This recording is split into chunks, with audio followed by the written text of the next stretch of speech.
especialista em gestão pública, Marcela Trópia. Bom dia para você. Bom dia, Carol. Bom dia, João. Bom dia. O tema de hoje é polêmico, né, gente? A calçada é de quem? É da prefeitura, é do proprietário? Por que as calçadas em BH estão tão ruins? E o pessoal já começa na bronca nesse tema, tá? Eu vou começar com um comentário hoje. O pessoal tá reclamando aqui, ó. Juliano Batista, o bairro Esplanada é um absurdo, a prefeitura tem que cobrar do dono do imóvel. A Ana Raquel Rezende, as calçadas são de responsabilidade do proprietário e não temos fiscalização suficiente. A realidade é que as calçadas em BH são muito pouco acessíveis, estão todas quebradas, seja pelo desgaste do cimento ou então pelo desgaste que as raízes das árvores vão gerando ali nessas calçadas. E o que a gente acaba tendo? Uma cidade, né, que parece mal cuidada, uma cidade que vai ficando cada vez pior em termos de acessibilidade para os idosos, para os cadeirantes. E a gente não sabe muito bem de quem cobrar essa responsabilidade. Se a gente dá a bronca na prefeitura ou se dá a bronca no dono do imóvel. E aí, gente, falar em calçada, a gente fala em mobilidade, em acessibilidade também. E acho que também na própria imagem que a gente tem da cidade, né? Porque eu andando por Belo Horizonte, eu vou ser bem sincero, não é o ideal não, mas muitas vezes eu dou aquela escapadinha pra rua ali, de olho no trânsito, no carro, porque tem calçada, gente, que é intransitável. Não dá pra passar. Ou tem escada, ou tem um tanto de coisa na frente, ou você não tem espaço para passar, ou então tem mato ali que é mais de 1 metro de altura, mas tem lugar que o mato tá mais alto que eu. E não é de vez em quando, não, é sempre. Eu confesso que eu tenho preferido, às vezes, em ruas de bairro mais tranquilas, andar mesmo no asfalto, ao invés de andar na calçada, por diferentes problemas. Primeiro, porque a gente tem árvores muito antigas que, às vezes, invadem ali o espaço do pedestre, levantam o piso, a gente, às vezes, desatento, tropeça e cai. Imagina para uma pessoa que é deficiente visual. A gente observa também que as calçadas não têm padronização. Então, tem gente que pôs uma rampa para subir na garagem, tem um comerciante que às vezes trabalha ali com carros, né? E precisa ter um recuo maior para o carro estacionar. Tem calçadas que de lojas antigas ainda permitem estacionamento de carro. E, assim, é uma confusão danada. Eu prefiro andar na rua prestando atenção quando é uma rua pouco movimentada. O problema é que quando a gente chega nas avenidas, isso também acontece. É o piso tátil que acaba no meio do caminho, que não tem continuidade. A pessoa está ali, né, com a guia prestando atenção e, de repente, a guia acaba. Uma pessoa que é cadeirante, ao mesmo tempo, a calçada é tão estreita que ela fica andando na guia do deficiente visual, fica trepidando assim, ó, na cadeira de rodas. Então, é um outro problema. Isso sem falar no tanto que as calçadas estão quebradas, né? Como a responsabilidade é do proprietário, já vou responder a dúvida das pessoas aqui. Eu ia te questionar isso, porque é do proprietário? É do proprietário. Está no nosso Código de Posturas, que é uma lei de 2003, uma lei super extensa que fala de um monte de regrinha para comerciantes e cidadãos ocuparem o espaço público. E aí tem regra desde tamanho de placa de comércio, de restaurante, até a regra de mesa e cadeira na calçada e também a gestão das calçadas. Então, pode não parecer, gente, mas tem um padrão para as calçadas em Belo Horizonte e a responsabilidade é de quem é dono daquela loja para a rua ou de quem é dono daquela casa que tem a calçada na frente. E quem que tem que fiscalizar? A prefeitura. E aí o que hoje acontece? As pessoas elas tendem a fazer a calçada mais barata possível, a não ser aquela na porta da nossa casa, que a gente tem um esmero maior, quer pôr uma plantinha, quer colocar uma árvore, quer fazer um piso bacana. Mas, em geral, as pessoas colocam o material mais barato, fazem o mais barato possível, às vezes não cumprem o padrão, a prefeitura também não fiscaliza, porque não dá conta de rodar a cidade inteira, e o que a gente encontra é esse cenário. Tudo bagunçado, vem a chuva, a calçada quebra, à medida que o carro vai passando ali, se for uma garagem, o cimento levanta todo e fica esse trem todo esburacado que a gente vê. E eu já vi muita gente também, João, rapidinho, fazendo dentro do padrão, porque hoje, por exemplo, tem aquele negócio de retirar o habite, né? Tem que estar tudo dentro dos conformes ali. Eu já vi muito caso de gente que faz dentro dos padrões, aí retira, depois vai lá e altera, aí põe a rampa, aí põe não sei o quê, e aí o negócio já não tá mais do jeito que tinha que ficar. E é até compreensível que seja difícil a fiscalização, né? Porque a pessoa faz do jeito correto, aí tem lá o certificado, depois muda tudo. Imagina todo dia um fiscal ter que ir na porta da casa da pessoa para ver se ela está mantendo aquilo da forma como está escrito no Código de Posturas, como está descrito na lei. É um trabalho realmente ali de fiscalização que é difícil. Tem que acontecer? Tem. Mas não é fácil fiscalizar todas as moradias, todas as calçadas de uma cidade grande. Mas aí, Carol, aí eu vou dar minha opinião, Sim. tá? A primeira coisa que a prefeitura tem que fazer é explicar para a população como é que funciona. Porque o que eu vejo é que as pessoas não sabem. Né? Igual por exemplo, a Marcela falou, eu até brinquei, mas é responsabilidade da prefeitura, porque é o que a gente vê. Da prefeitura não, do cidadão. Do cidadão, perdão, porque as pessoas, elas têm na consciência que seria da prefeitura.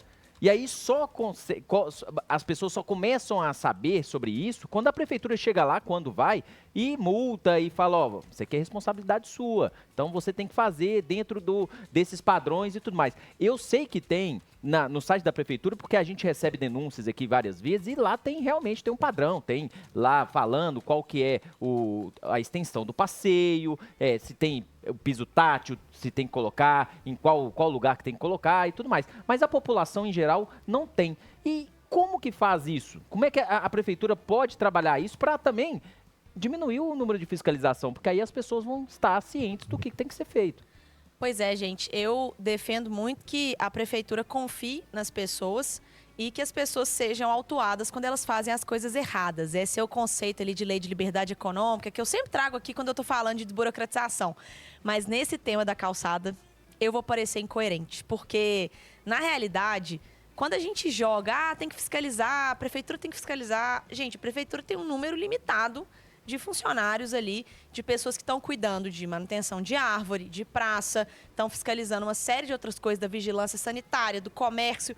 E aí a gente ter o servidor tendo que fiscalizar a calçada. E assim, não sei se vocês já abriram o manual. É um manual super complexo, que muda de tempos em tempos. Recentemente eu descobri que a lógica do piso tátil mudou. Aquela linha contínua, agora ela não é mais o que ela significava, e as bolinhas que era de alerta de obstáculo não significa mais o que é um obstáculo. E aí o lojista, você acha que o lojista está acompanhando a mudança do manual do piso tátil da calçada? Não tá, gente, não dá tempo de acompanhar. E aí, assim, qual que é a minha conclusão aqui? Que as regras elas vão mudando, a prefeitura tá ali fazendo o trabalho dela de adequar, fazer o melhor padrão e tudo mais, só que ainda não é um padrão tão simples para as pessoas rapidamente entenderem e reproduzirem, e não tem gente suficiente para poder fiscalizar. Então, é um sistema hoje que é ineficiente, é só olhar ao redor da cidade e ver que as calçadas, né, independente de região rica, região pobre, tá, gente? Tá tudo detonado, você pode andar na Savassi. E aí eu não vou nem entrar na calçada portuguesa agora, depois a gente fala disso. Mas assim, na Savassi a gente tem lojas super bacanas ali, bares super bem frequentados, lotados e tal, que estão com a calçada quebrada. E aí você vai na periferia, a calçada também está quebrada. Então tem alguma coisa no sistema que não está funcionando. Por que eu estou falando isso? Porque teve polêmica aí das árvores em relação ao Stock Car. Tá difícil plantar árvore em Belo Horizonte, porque a calçada tem que ter 2 metros pelo menos para você poder fazer o reflorestamento ali. Aí, ao mesmo tempo, você tem a poda de algumas árvores antigas que estavam podres, poderiam cair. E aí você não tem a manutenção ali, não retira a estoca, né? E faz ali, não tampa aquele canteiro, ou ao mesmo tempo não recria. E aí fica aquele pedaço de árvore ali, meses e meses para ser retirado. Tá uma bola dividida. E cachorro que tem 2 donos... Ninguém cuida, né? Morre de fome. Né? Olha só, deixa eu trazer comentários aqui. Teve um ouvinte aqui, o Egilis, ele mandando o seguinte, ó. E quando a Copasa faz uma manutenção e estraga o passeio, por exemplo, usa uma camada menor de concreto e outra, eu já vi. Por exemplo, um caminhão vai manobrar na rua com a carreta. Uma carreta vai manobrar, vai e estraga o passeio. E aí? Quem que tem? Você que tem que correr atrás do caminhão. Eu volto aqui, você estragou minha calçada aqui, você que vai resolver esse problema. Exatamente. Vou te mandar o boleto, né? Volta aqui, não como tem é que vai jeito. fazer? Isso, gente, assim, sem falar no fator Copasa, que é um problema recorrente, inclusive em relação ao asfalto. Existe uma briga entre prefeitura e Copasa de que a qualidade do asfalto de uma e de outra não é compatível. Ixi. A Copasa vai lá e cuida do que tem que cuidar e não se preocupa em manter a via. Enfim, é uma outra bola dividida, mas falando em calçada. Eu já cansei de ver briga de vizinho. O vizinho fez uma calçada mais alta porque queria fazer uma rampa, porque a casa dele está um pouco mais acima ali do nível da rua. E o vizinho de baixo precisa fazer, às vezes, uma adequação da calçada dele para também... a casa, às vezes, é mais para baixo do nível da rua, Sim. Tem que fazer uma adequação ali para ficar todo mundo nivelado. Aí, se um vizinho virar e falar assim, não, eu não quero fazer. Você vai pagar o seu e o do vizinho? Aí você vai ficar brigando com o cara que tá morando do seu lado. E a prefeitura nessa história? Vai multar os dois. No fim das contas, as 2 pessoas são multadas por um conflito ali entre 2 cidadãos que não querem resolver o problema. Então, na minha opinião, eu acho que a prefeitura deveria assumir esse protagonismo de cuidar das calçadas como uma proposta de zeladoria urbana mesmo. Igual tem poda de árvore, igual mantém praça, faz a limpeza urbana, faz a varrição. A prefeitura poderia assumir com um padrão mais simples e permitir que aquele cidadão que queira adotar, adote. E ter uma compensação no IPTU, ter uma compensação no ISS, porque ele está assumindo um gasto que, teoricamente, é da prefeitura, né? Se a gente conseguir mudar a lei, por exemplo, e ele tem uma compensação. Estou falando isso porque eu pesquisei algumas outras prefeituras ao redor do mundo e vi que, por exemplo, essa discussão de calçada em Washington, capital dos Estados Unidos, em 2006, eles estavam testando calçadas emborrachadas. Porque o cimento, eles estavam analisando, né? Após 2 anos de plantio das árvores, o cimento já não aguentava e era rompido. E aí gera esse conflito que a gente tem aqui. Eu quero ter a calçada bacana, mas a árvore não deixa.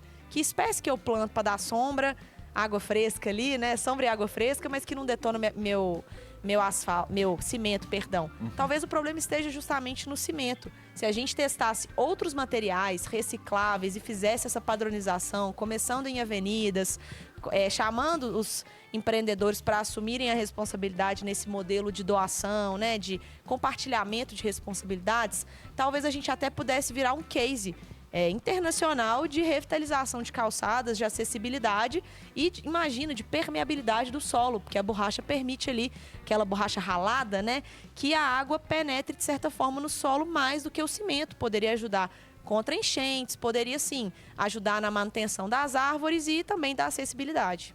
E fica o desafio também, a gente fala sobre a questão das calçadas também, além dessa relação, né, desse cuidado, eu concordo muito com o que o João falou, que eu acho que o desafio também, ele passa pela educação das pessoas. Porque concordo com a Marcela, falei isso aqui, gente, é difícil pensar, vamos colocar a prefeitura para fiscalizar a calçada de todo mundo. Mas se tivesse mais informação, se tivesse mais, né, ali campanhas para poder falar, olha, você tem que realmente cuidar, porque o intuito é esse, a gente falando de mobilidade, de acessibilidade. A gente pode mudar também um pouquinho essa mentalidade do vou esperar a prefeitura vir aqui me multar ou criar um problema para, não, peraí, deixa eu ver qual que é a regra, deixa eu ver o que eu posso fazer aqui em casa para cuidar desse espaço que sim, é meu. E para deixar a cidade mais bonita, e para deixar a cidade mais acessível. Mas, realmente, muita gente sequer sabia que a responsabilidade, está aprendendo aqui agora, né? É do proprietário. Agora, a capina é por conta da prefeitura, né? Aquele mato alto ali é na conta da prefeitura. É o cidadão também que tem que arrumar o enxada e capinar na porta de casa. A capina é da prefeitura, mas vamos dar um desconto, gente, que com essa chuva também não tem quem aguente, né? A rapidez que o mato tá crescendo. Tá mesmo. Ali na Bernardo Vasconcelos, se você abaixar ali na corrida, você abaixa, ninguém te vê ali, não vê você correndo na pista, não. Já tá passando da gente. Outro dia, um cidadão numa visita técnica num parque falou assim, eu tenho um chihuahua, meu cachorro some aqui no meio do parque, aqui de tão alto que o mato tá. Eu falei, gente, tá precisando podar mesmo. Agora vai vir a época aí do período sem chuva, né? A hora de fazer a capina. E dura mais tempo também. Ó, deixa eu trazer comentários que o Bruno Campos de Sabará falou assim, ó, entendo que a calçada, se for de responsabilidade do proprietário, a prefeitura não poderia exigir que o mesmo mantivesse o padrão, não. Afinal, o poder público não ajuda a manter a qualidade nem na rua, que é a obrigação dela. Aí vai cobrar do proprietário. Se o manual muda de tempos em tempos, é difícil para eles, que são especialistas em fiscalizar. Não seria justo cobrar do proprietário que fizesse nesse padrão? Afinal, vai mudar. Então ele está falando aí também dessa questão do padrão, colocando aí, o padrão muda toda hora, como é que você vai seguir um padrão certinho? E aí, com essa questão do padrão, o que você acha dessa consequência que acontece? As pessoas fazem do jeito que quiser e aí acaba tendo que, tempos em tempos, vai ter que fazer de novo? Tem quem é mal intencionado, igual a Carol falou, né? Que a pessoa retira ali o habite-se, depois que ela tá com a casa regularizada, ela muda o passeio e deixa do jeito que ela queria originalmente, descumprindo, às vezes, as regras da prefeitura. Mas tem quem também não consiga cumprir, porque é difícil. O padrão tá mudando. O que significa, gente? O padrão de calçada mudar em Belo Horizonte. Sabe o que é? É trocar um PDF num site da prefeitura, que é o manual lá de padronização das calçadas. Então, mudou a regra internacional de acessibilidade. A prefeitura, ela é obrigada a se adequar. Muitas vezes a ideia nem vem da prefeitura, não. Vem de uma regra da ISO, não sei o quê, do mundo afora, que ela precisa se adequar. E aí ela troca ali o PDF, faz 2, 3 notícias ali no site. Se a pessoa não viu, aí depois é uma relação difícil, né? Porque o fiscal também está ali cumprindo a função dele, que é fiscalizar, ver o negócio errado. Se ele abre mão de fiscalizar, ele também está deixando de cumprir com uma função pública. Em compensação, eu não acho que ele deveria ser tão rígido, porque a pessoa estava num padrão anterior. Cadê o tempo de transição? É importante também, eu acho que a prefeitura... Tem um período para se adequar, né? Já que a prefeitura ela vai fiscalizar, ela ter essa tolerância mesmo com algumas irregularidades ali que ficaram do passado, mas que também não estão oferecendo risco, só que esse que é o problema. Aí começa com uma subjetividade, o fiscal deixa isso aqui, deixa aquilo ali, e na hora que a gente vê tá tudo despadronizado, por isso que eu volto a dizer, é melhor que a prefeitura tome conta, execute e chame as pessoas que quiserem contribuir para poderem contribuir tendo um desconto ali no bolso, né? No IPTU, no ISS. Gostei dessa ideia.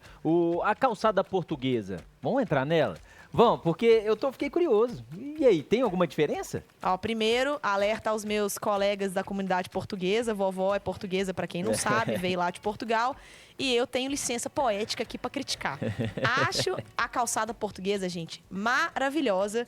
Inclusive, deveria ser um patrimônio conservado na nossa cidade, e eu acho que a gente poderia tratar com estratégia essa conservação da calçada portuguesa, porque não é todo mundo que sabe fazer, é super difícil de achar profissionais que sabem fazer no padrão lá de Portugal.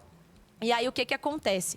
Como a calçada ela é tombada em muitos lugares, as pessoas não conseguem manter, e o patrimônio ele não é nem mantido e é deteriorado, pelo contrário, né? Ele vai ficando ali ao longo do tempo, sofrendo manutenções ruins, e a gente não tem a preservação do que seria essa estética bacana que a calçada portuguesa nos traz. A minha sugestão seria a prefeitura usar estrategicamente a calçada portuguesa em locais turísticos, como é o calçadão, por exemplo, do Rio de Janeiro, que tem todo um desenho ali, as pessoas vão, querem fazer foto, vira uma marca do lugar. Para mim, a calçada portuguesa, para ter esse charme, ela tem que estar em menos lugares, ser cuidada pela prefeitura, pela turma do patrimônio, com um cuidado muito maior para ela ficar bonita e ser um atrativo turístico. Hoje, na mão dos lojistas, aquelas pedrinhas, elas viram arma entre pessoas em situação de rua, entre pessoas que estão usando droga ali, muitas vezes perdem o controle e pegam aquela pedra para poder brigar. É usada muitas vezes por assaltantes. E, no fim das contas, o lojista não sabe fazer a manutenção, opta pelo mais barato, e a gente vê aquele trem todo remendado, com a pedra de cor diferente. Não fica bonito e até desvaloriza mesmo um negócio que deveria ser uma história da cidade de Belo Horizonte. Marcela, e esse tema e outros temas que estão no Código de Posturas estão sendo discutidos na Câmara Municipal. Como é que está essa discussão? Gente, a comissão está a todo vapor, sou a presidente da comissão do Código de Posturas, e tem uma outra comissão também do Código de Obras, que eles são muito parecidos e tem muita interação com o plano diretor, e é importante a gente trazer não só o setor econômico, mas também as pessoas, porque tem vários casos que a pessoa não entende muito bem porque que ela está tomando multa, o que está acontecendo, quando vai ver, é uma regrinha do Código de Posturas. E a ideia da comissão é fazer uma varredura mesmo no código, que tem 21 anos o Código de Posturas, e ele veio sendo remendado pelos vereadores ao longo do tempo. Não está errado, não, mas é porque ao longo do tempo foi sendo remendado. Hoje tem muita coisa que ele não faz muito sentido, e é uma oportunidade até da prefeitura de trazer o que ela está vendo ali na fiscalização, na prática, para a gente simplificar o jeito que a gente usa o espaço, tanto para comerciantes, restaurantes, bares, e também enquanto cidadão, como essa regra das calçadas que a gente está falando aqui hoje. Tá aí, Marcela Trop, especialista em gestão pública, a nossa colunista, está com a gente na segunda edição do Central 98, toda terça-feira, hoje falando sobre as calçadas em Belo Horizonte. Semana que vem ela, claro, volta com um outro tema para a gente debater aqui, e você continua interagindo com ela lá no Instagram, porque sempre tem aquela caixinha de pergunta que é a hora você dá bronca, né, Marcela? Muito bem, pessoal. Quero, inclusive, fazer um pedido especial. Me mandem foto de calçadas ruins que vocês estão vendo. Boa. Lá no @MarcelaTrópia. Eu quero ver essas fotos chegando para a gente poder compartilhar no Stories e continuar esse papo lá na minha rede social. @MarcelaTrópia. Espero vocês lá.